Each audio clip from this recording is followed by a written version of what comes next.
नमस्कार, मैं हृदय कुमार तारा पूर्वी चंपारण से आप सबों का स्वागत करता हूं। और आज की वीडियो में हम देखेंगे कि क्या ऑनलाइन अटेंडेंस बनाने में अगर देर हो रही है तो आपके वेतन की कटौती पटना से कर दी जाएगी, क्या मुख्यालय से की जाएगी वेतन की कटौती।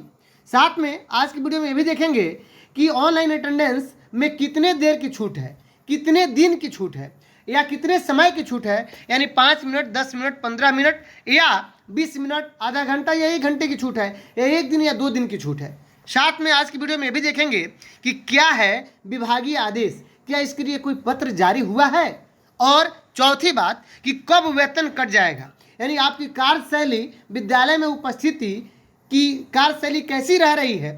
यानी आप कब अनुपस्थित हो रहे हैं, कितने देर के बाद आप उपस्थित हो रहे हैं, या अनुपस्थित होने पर भी आपका वेतन कटेगा या नहीं कटेगा। तो मैं ये भी कह दे रहा हूँ पहले ही कि अनुपस्थित होने पर भी आपका वेतन नहीं कटेगा। आखिर ये बात कहाँ लिखा गया है और कहाँ से सब सामंजन होगा, इन सारी बातों की जानकारी आज की वीडियो में हम प्राप्त करेंगे। तो प्लीज़ इस वीडियो को अंत तक देखिएगा, और अगर आप मेरे चैनल पर नए हैं तो प्लीज़ मेरे चैनल को सब्सक्राइब जरूर कर दीजिएगा। अगर अंत तक ये वीडियो आपको अच्छा लगे तो अपने दोस्तों को, मित्रों को व्हाट्सएप ग्रुप में शेयर जरूर कीजिएगा, क्योंकि आपका सब्सक्राइब करना और शेयर करना ही इस वीडियो की सार्थकता है। आइए इस वीडियो में अब देखते हैं कि आखिर में पत्र कहाँ जारी हुआ और कहाँ पर ये लिखा गया है। सबसे पहले आपके प्रश्नों का उत्तर देने के पहले मैं बता दूं कि इस वीडियो का स्किप मत कीजिएगा, अंत तक देखिएगा, ताकि आपको एक एक बिंदु की जानकारी पूरी तरह मिल सके। वेतन की कटौती कहाँ से की जाएगी, इसका उत्तर मैं अभी दे देना चाहता हूँ कि वेतन की कटौती अगर होगी भी तो प्रखंड स्तर पर होगी, यानी प्रखंड कार्यालय से होगी, यानी बीआरसी लेवल पे आपके वेतन की कटौती होगी। अब बात आ रही है कि कितने देर की छूट है, तो ये भी बता दे रहा हूँ कि जहाँ तक कि छूट की बात है तो ये आपको 1 घंटे की छूट है। लेकिन 1 घंटे की छूट किस आधार पर है, इसकी हम चर्चा आगे करेंगे। आखिर उसमें क्या शर्तें रखी गई है, क्या है विभागीय आदेश, आदेश को भी हम देख लेंगे, और कब वेतन कट जाएगा इस पर विशेष रूप से हम चर्चा करेंगे। चलिए, 679 नंबर एक पत्र है जो देख रहे होंगे आप, 27/8/2024 को हमारे जो एस सिद्धार्थ साहब अपर मुख्य सचिव हैं शिक्षा विभाग बिहार सरकार के, उन्होंने पत्र जारी किया था, जिसमें उन्होंने बताया था कि ऑनलाइन के माध्यम से, यानी ऐप के माध्यम से, इस शिक्षा कोष ऐप पर हमारे शिक्षक अपनी हाजिरी कैसे बनाएं, और 1 अक्टूबर से उनका वेतन भुगतान भी ऑनलाइन अटेंडेंस के आधार पर बनेगा। तो ये जो 5, 10, 15 मिनट, आधा घंटा या 1 घंटे जो लेट पहुंचते हैं, तो आखिर में आपके वेतन की कटौती किस आधार पर की जाएगी, आपके वेतन की कटौती होगी कि नहीं होगी, इसकी भी हम चर्चा इसमें कर लेते हैं। तो आइए, जो पत्र जारी हुआ ये 5 पेज का पत्र था, लेकिन इस पत्र में हमें देखना ये है कि जो महत्वपूर्ण बिंदु है कि मोबाइल ऐप पर ऑनलाइन दर्ज उपस्थिति के आधार पर 1 अक्टूबर 2024 से वेतन भुगतान की प्रक्रिया। अब ये जो वेतन भुगतान की प्रक्रिया, आखिर में उसमें क्या क्या लिखा गया है, लिखा गया है कि देखिए कि आपके प्रत्येक माह संबंधित प्रखंड के प्रखंड शिक्षा पदाधिकारी द्वारा इस शिक्षा कोष ऐप पर, जो मैंने अभी कहा था आपको कि जो वेतन कटौती होगी वो बीआरसी लेवल पे होगी, तो ये मैं नहीं कह रहा था, बल्कि ये पत्र जारी हुआ है, पत्र में अंकित है कि प्रत्येक माह संबंधित प्रखंड के प्रखंड शिक्षा पदाधिकारी द्वारा इस शिक्षा कोष ऐप पर दर्ज उपस्थिति के आधार पर शिक्षकों का निगेटिव लिस्ट जो अनुपस्थित रहे संबंधित जिला के जिला कार्यक्रम पदाधिकारी या स्थापना को उपलब्ध कराया जाएगा, जिसके आधार पर 1 अक्टूबर 2024 से वेतन भुगतान किया जाएगा। पहले भी निगेटिव लिस्ट जाता रहा है, लेकिन वो जो निगेटिव लिस्ट जाता रहा वो हेडमास्टर यहाँ से ऑब्सेंटी बना के देते थे और वो निगेटिव लिस्ट जाता था। मैनुअली हम लोग अटेंडेंस बनाते थे रजिस्टर पे, लेकिन चूंकि अब इस शिक्षा कोष पर जो आप अपनी हाजिरी दर्ज करते हैं तो उसकी मॉनिटरिंग की जाएगी और उसके आधार पर आपका निगेटिव लिस्ट भेजा जाएगा। तो अगर आपका वेतन कटना भी होगा तो बीआरसी लेवल पे कटेगा, जो मैं ये कह रहा था। अब आइए बात कर लेते हैं कि आखिर वेतन की कटौती किस आधार पर होगी। आइए बात कर लेते हैं। मैंने ये भी कहा कि अगर आप अनुपस्थित भी पाए जाते हैं तो आपके वेतन की कटौती नहीं होगी। तो क्या है नियम, इस शिक्षा कोष ऐप पर दर्ज उपस्थिति के आधार पर यदि कोई शिक्षक अनाधिकृत रूप से, अनाधिकृत का मतलब कि कोई सूचना नहीं दिए हैं, आवेदन स्वीकृत नहीं कराए हैं, यानी अनुपस्थित पाया जाता है, तो उस तिथि की अनुपस्थिति को आकस्मिक एवं अन्य अनुमान्य अवकाश से संबंधित किया जाएगा। कहने का मतलब ये है कि अगर कोई शिक्षक विद्यालय नहीं पहुंचे, अनुपस्थित पाए गए, तो निगेटिव लिस्ट में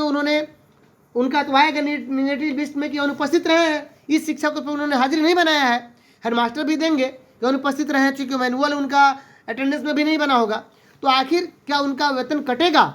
तो इसमें है कि उनका वेतन नहीं कटा जाएगा। उनके आकस्मिक अवकाश से अगर एक दिन अनुपस्थित रहे तो एक दिन उनका आकस्मिक अवकाश विकलित हो जाएगा, यानी घट जाएगा। दूसरी बात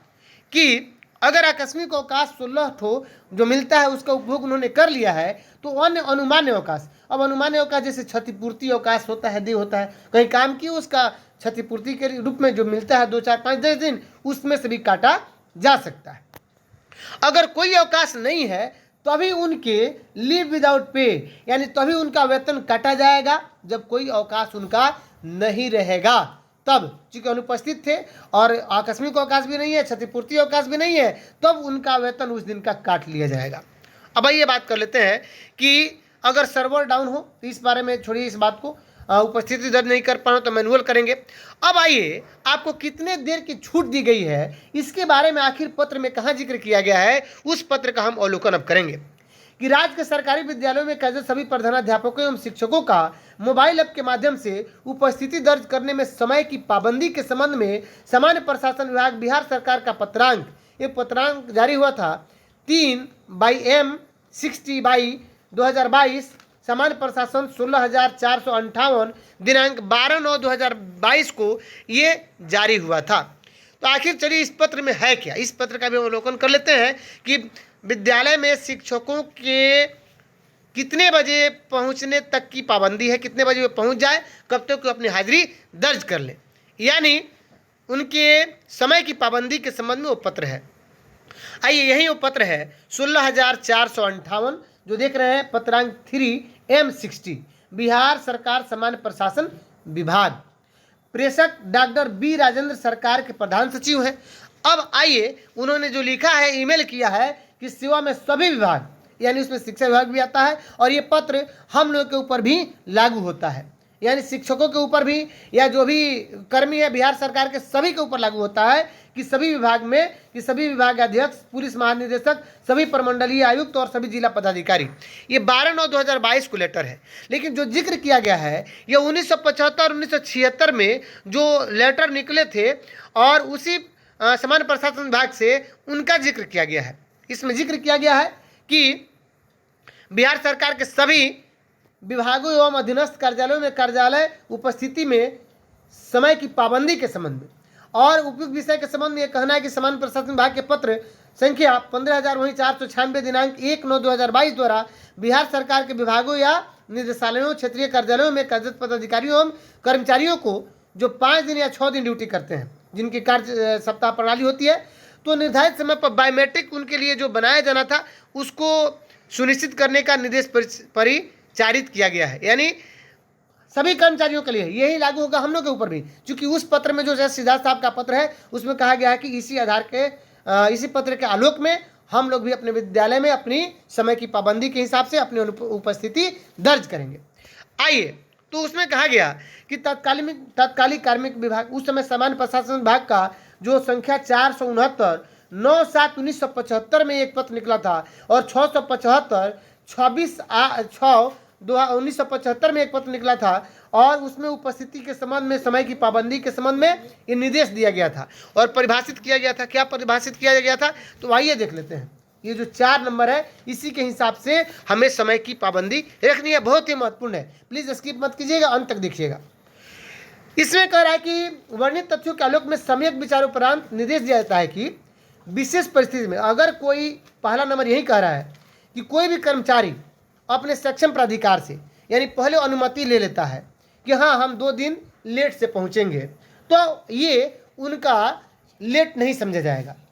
यानी कोई भी कर्मचारी अगर अपने कार्यालय में 1 घंटे के बाद अपनी हाजिरी दर्ज करता है तो आधे दिन की उसकी कटौती हो जाएगी, यानी आधे दिन की सीएल हो जाती है। अगर 2 दिन 1-1 घंटा लेट से अगर विद्यालय पहुंचता है या अपने कार्यालय में पहुंचता है, चाहे कोई भी कार्यालय हो, तो 1 दिन की उनकी सीएल की गिनती हो जाएगी, यानी देर पहुंचने पर। तो इसमें कहा गया है कि महीने में वो 2 दिन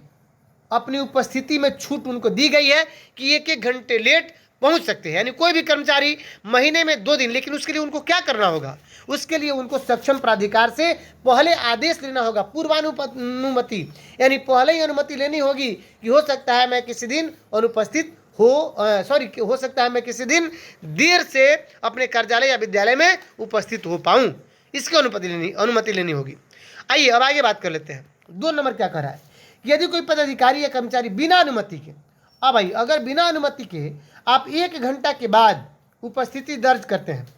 तो 1 नंबर 4 का 1 नंबर कह रहा था कि अगर आप अनुमति ले लिए हैं कि 2 दिन महीने में आपको छूट है, तो ये आपका क्या आकस्मिक अवकाश के रूप में काउंट नहीं होगा, आपकी वेतन की कटौती नहीं होगी। लेकिन अगर अनुमति आप नहीं लिए हैं और तब 1 घंटे के बाद अगर विद्यालय या किसी कार्यालय में उपस्थित होते हैं, तो आपके आधे दिन की छुट्टी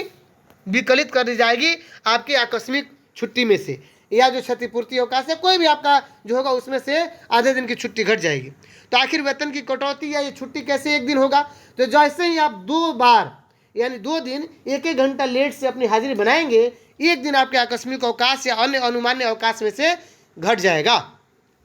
अगर अब बात आती है कि अगर आपके पास आकस्मिक अवकाश या क्षतिपूर्ति अवकाश या अनुमान्य अवकाश नहीं है, उस परिस्थिति में आपके वेतन से अगर 2 दिन अगर 1-1 घंटा लेट से अगर कार्यालय में पहुंचे, तो आपके वेतन से 1 दिन के वेतन की कटौती कर ली जाएगी। अगर उस महीने में सिर्फ आधे दिन ही है, तो लेट से पहुंचा बिना अनुमति के, तो आधे दिन के वेतन की कटौती भी की जा सकती है। अब आइए बात करते हैं कि अगर बार बार कोई कर्मचारी या किसी कर्मचारी या पदाधिकारी के द्वारा अगर बार बार इस तरह किया जाता है और विलंब से पहुंचते हैं, तो उनके ऊपर अनुशासनिक कार्रवाई भी की जाएगी। अब छूट किन को दी गई है, तो ये छूट दी गई है जो समान प्राधिकार के निर्देश पर कार्यालय अवधि प्रारंभ होने के पूर्व से माननीय उच्च न्यायालय यानी हाई कोर्ट, अन्य न्यायालय यानी कोई दूसरा कोर्ट हो, लोकायुक्त या कार्यालय या कोई प्रशिक्षण देने राज्य सूचना आयोग या किसी अधीनस्थ कार्यालय आदि में व्यस्तता के कारण विलंब से कार्यालय आने की स्थिति बनती है, तो ऐसे विलंब की उपेक्षा की जाएगी। यानी इसमें छूट दी गई है कि इस तरह के अगर ट्रेनिंग वगैरह प्रशिक्षण देने के संबंध में प्रशिक्षण संस्थानों में अगर कोई जाता है, तो उसमें उनको छूट है इस परिस्थिति में, बिना अगर कोई प्राधिकार से सक्षम प्राधिकार से आदेश लिए हुए। तो लेकिन चूंकि हमारा तो उस तरह का व्यवस्था है नहीं, हमारा विद्यालय है, तो आपको या तो सक्षम प्राधिकार से महीने में 2 दिन अगर लेट आते हैं तो आपको अनुमति लेनी होगी, और नहीं तो 2 दिन अगर विलंब से आए तो आपके आकस्मिक अवकाश में गणना हो जाएगा 1 दिन। अगर आकस्मिक अवकाश अन्य अवकाश रहेगा तो आपके आकस्मिक अवकाश में घट जाएगा, और नहीं रहेगा तो आपके वेतन से कटौती कर दी जाएगी। अब आइए, अब ये कह रहा है कि अतः बिहार सरकार के सभी विभागों एवं अधीनस्थ कार्यालयों में कार्यालय उपस्थिति में समय की पाबंदी के संबंध में उपयुक्त कंडिका 4 में निहित निर्देश का अनुपालन सुनिश्चित कराया जाए। तो जो आपके प्रश्न थे जो मैंने शुरू में दिया था कि कितने देर की छूट है, तो 1 घंटे की छूट है। 1 घंटे के बाद अगर विद्यालय कार्यालय पहुंचते हैं तो आपको आधे दिन का आकस्मिक अवकाश हो जाएगा। 2 दिन लगातार पहुंचे तो 1 दिन का आकस्मिक अवकाश हो जाएगा। तो जो बहुत आप हड़बड़ाहट में रहते हैं, जा करके अपनी हाजिरी बनाती हैं, तो सब्र कीजिए। लेकिन अगर आपकी कार्यशैली दिन प्रतिदिन वही रही तो आपके ऊपर विभागीय कार्रवाई भी हो सकती है। 1 घंटे के पहले यानी हाजिरी कब तक, 9:59 तक हर हाल में आपको बना लेना है। मगर लगातार यह कार्यशैली अगर रहेगी तो लापरवाही की श्रेणी में आएगा, आपके ऊपर अनुशासनात्मक कार्रवाई भी हो सकती है। अब ये कब वेतन कट जाएगा, तो वेतन कटेगा जब आप अनुपस्थित होंगे। लेकिन कब अनुपस्थित भी होंगे, अगर आपके पास आकस्मिक अवकाश या अन्य अवकाश नहीं है तभी आपका वेतन कटेगा। नहीं तो अनुपस्थित होने पर भी आकस्मिक अवकाश अगर बचा हुआ है या अन्य अवकाश शेष बचा हुआ है तो उसमें सामंजस्य हो जाएगा, आपका वेतन नहीं कटेगा। 2 दिन 1 घंटे देर से हाजिरी बनाने पर, ये तो मैं बता ही दिया हूँ कि आकस्मिक अवकाश शेष न हो, तभी अगर सक्षम पदाधिकार से बिना अनुमति का आप आए हैं तो आपका वेतन कट जाएगा। और बार बार हाजिरी देर से बनाने पर भी ये हो सकता है। तो अगर आप मेरे चैनल पर नए हैं तो प्लीज़ मेरे चैनल को सब्सक्राइब जरूर कीजिएगा। अगर अंत तक ये आपको वीडियो अच्छा लगा हो तो सबसे अधिक अपने मित्रों को शेयर कीजिएगा। मिलते हैं नेक्स्ट वीडियो में, तब तक के लिए थैंक यू।